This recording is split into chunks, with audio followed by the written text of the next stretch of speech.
Greg, Sports Bleach Report. Welcome to Cleveland. How you doing, bro? Good. Earlier, Ty Lue was up here, and he said right off the bat that you're going to be the starting point guard of the team to begin the season. Your game and Kyrie's game are obviously different. His was more isolation.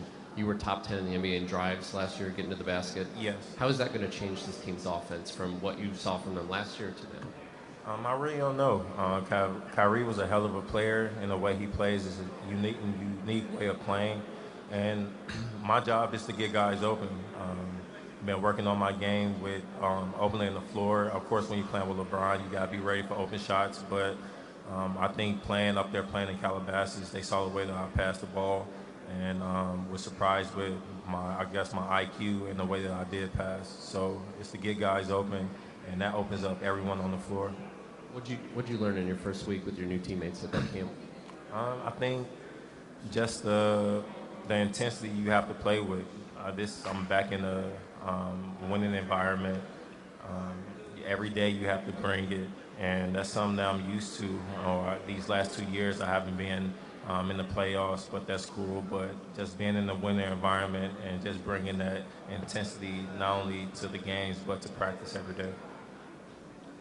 Hey Derrick, Sheesh Mathur, Miko Hooks, welcome to Cleveland. How excited are you to play with LeBron and to be back in a winning environment again? And last year, even though you played in the triangle, you still averaged 18, and you were fourth in the NBA in points off the drives. Just talk about your fit with Cleveland's offense. I mean, it's very exciting. That's one of the reasons why I chose to come here was, for one, I'll be happy playing basketball again, and I'm back in a winning environment. And the franchise and everybody that's here, everybody has one common goal, and that's to win a championship. And that's something that I've been wanting my entire career, was the opportunity to play for a championship. So I have a huge opportunity in front of me, and I'm not shying away from it. Ashley Bastock, Metro Networks. We've heard multiple references this offseason that people feeling like your season last year was overlooked with your personal accomplishments. Do you feel that way, and if yes, how do you think that that's going to fuel you this year? I mean, that's every year with me. I don't know why. That's every year. That's not my job to really get into it. I take bits and pieces of material that I do. I think fuel me into the off season that I work on.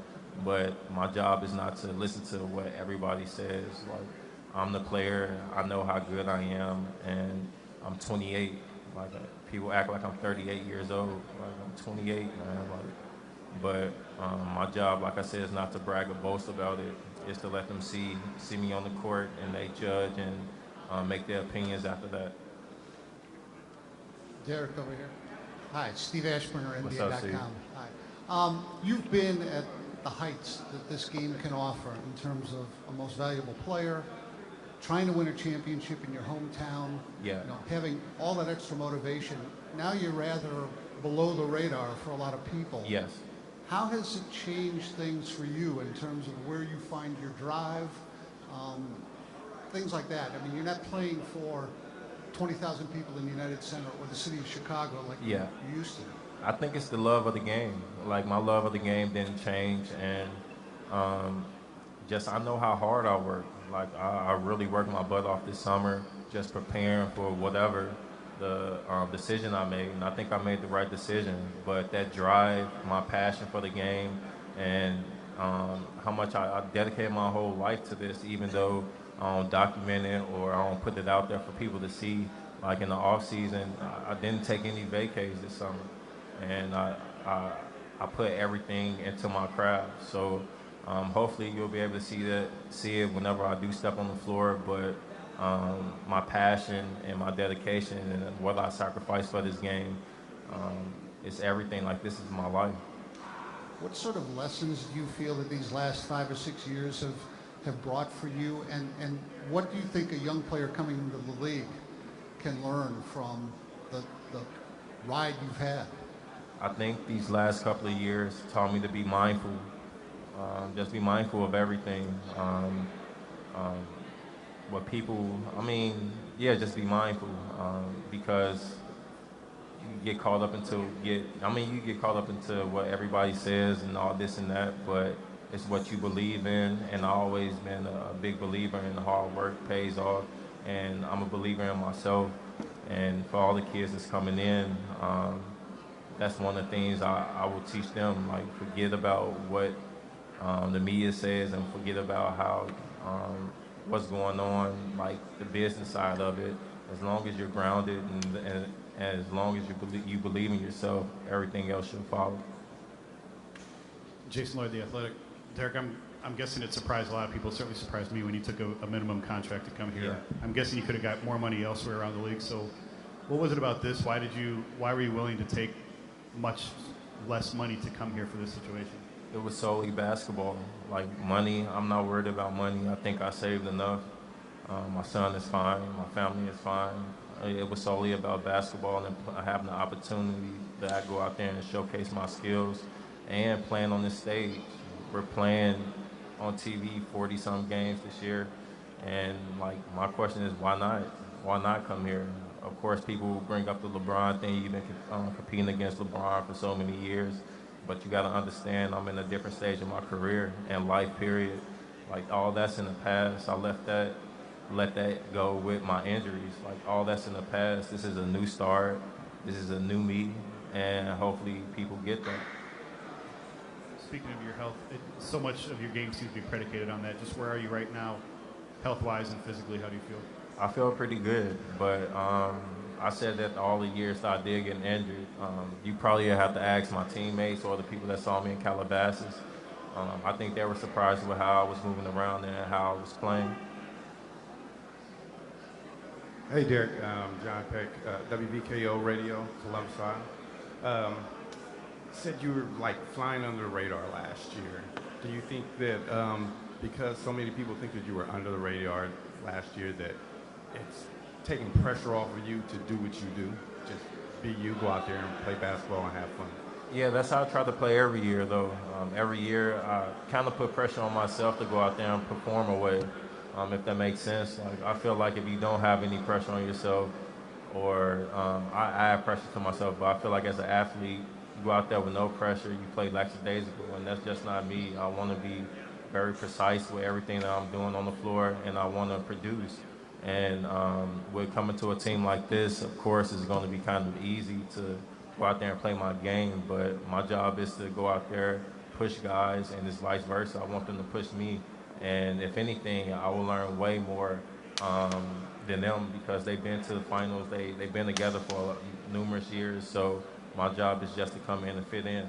Okay. Hello. Also, like you said, you're 28 years old. Yeah. People are playing you like you're 38 Yeah. years old.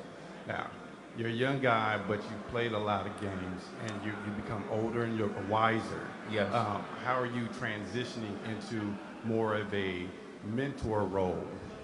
That's always. I mean, the last couple of years, even the years that I had my late years in Chicago, I was doing the same thing. I always been a guy, like I said, I don't boast or brag or talk about what I do with my teammates, but I show love with all my teammates, no matter who they are.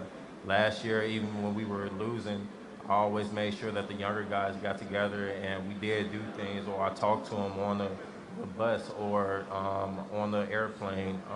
Kept everybody together, even though we were losing a lot last year. But you could go and ask them how I was. I'm not a problem at all. Maybe quiet at times, but that's just who I am. Derrick, Nick Wilson from 92 Through the Fan.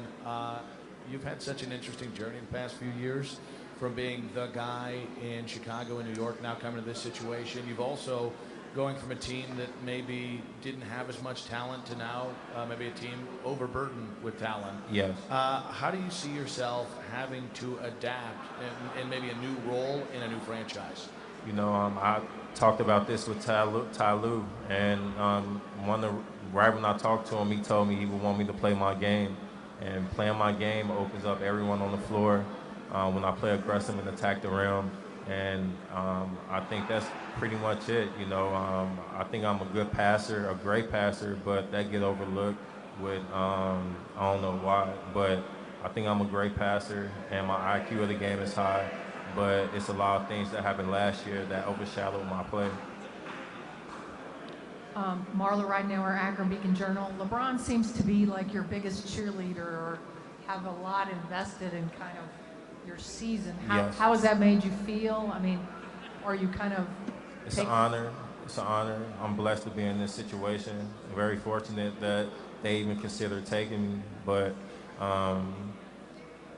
with this opportunity, I'm taking it and run with it. You know, I think I've been preparing myself for this opportunity for a long time, and I'm not selfish at all. But when the opportunity, when the moment is right, like we play in a couple of more weeks, you'll be able to see that. Like, and especially having LeBron, being around him, learning his tendencies, just seeing how he take care of his body. And even, I know all the stuff on the court, but even off the court, how he's a businessman, learning from that aspect. So I think it's a win-win for me just coming here, to be honest. Last question. Derrick, you and K Love share the same trainer, and obviously have trained together in the past. How excited are you to play with him and in the pick and roll and pick and pop game? Oh yeah, K Love. I mean, I've been playing against K Love ever since high school. We had some battles in high school in Vegas. We had a big battle, but he's a competitor, and that's something that I could always respect and always did respect from him. And whenever we've seen each other, it's been nothing but love. We played on the, I think, one World Championship team USA, and been around him and his father. Like, our families know each other, and like I said, it's been nothing but love being around him. And when playing with him, he opens up the floor.